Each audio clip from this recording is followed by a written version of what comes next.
Hello friends, அஸ்ஸலாமு அலைக்கும். Welcome to moms cooking. இன்றைக்கி பிகினர்ஸ் கூட ஈஸியாக செய்கிற மாதிரி எக்லெஸ் ஸ்பாஞ்ச் கேக் குக்கரில் எப்படி செய்கிறதுன்னு பார்க்கலாம். வாங்க வீடியோக்குள்ளே போகலாம்.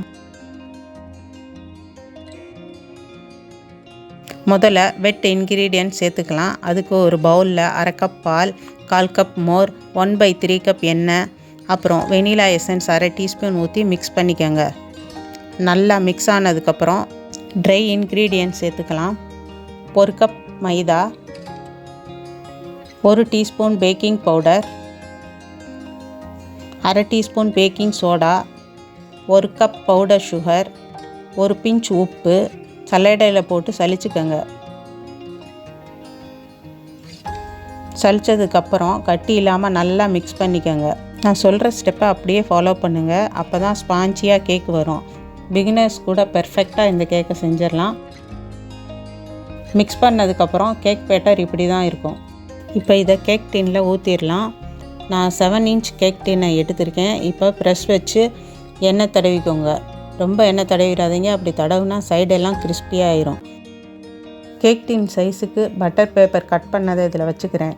பட்டர் பேப்பர் கேக் டின்னில் ஒட்டுறதுக்காக ப்ரெஷ்ஷில் இந்த எண்ணெயை வச்சு பட்டர் பேப்பர் மேலே தடவிக்கிறேன். மறுபடியும் சொல்கிறேன், ரொம்ப எண்ணெய் தடவிடாதீங்க, அப்புறம் கிறிஸ்பாக ஆயிரும். இப்போ கேக் பேட்டரை கேக் டின் நடுவில் இருந்து ஊற்றிக்கங்க. ஒரு டூத் பிக் வச்சு நான் பண்ணுற மாதிரி பண்ணிக்கோங்க. அப்போ தான் ஏர் பபிள்ஸ் இருக்காது. ஏர் பபிள்ஸ் இருந்தால் கேக் சரியாக வராது. இப்போ 2 டைம்ஸ் டேப் பண்ணுங்கள் கேக் டின்னை. அப்போ தான் கேக் பேட்டர் ஈவனாக செட்டில் ஆகும். இப்போ குக்கரை ப்ரீ ஹீட் பண்ணிக்கலாம். 10 நிமிஷம் மீடியம் ஃப்ளேமில் வச்சு கேஸ்கட்டும் விசிலும் எடுத்துகிட்டு மூடி வைங்க. இப்போ ப்ரீ ஹீட் ஆயிடுச்சு. ஒரு ஸ்டாண்ட் வச்சு கேக் டின்னை உள்ளே வச்சு குக்கரை மூடி 40 to 45 நிமிஷம் மீடியம் லோ ஃப்ளேமில் வச்சுக்கோங்க. அவனில் வைக்கிறதா இருந்தால் 10 நிமிஷம் ப்ரீ ஹீட் பண்ணிவிட்டு 30 நிமிஷம் வச்சுக்கோங்க. இப்போ கேக் வெந்துருச்சான்னு பார்க்கலாம். ஒரு டூத் பிக் வச்சு கேக்கில் குத்தி பார்த்தா இந்த மாதிரி டூத் பிக்கில் கேக் ஒட்டாமல் வரணும்.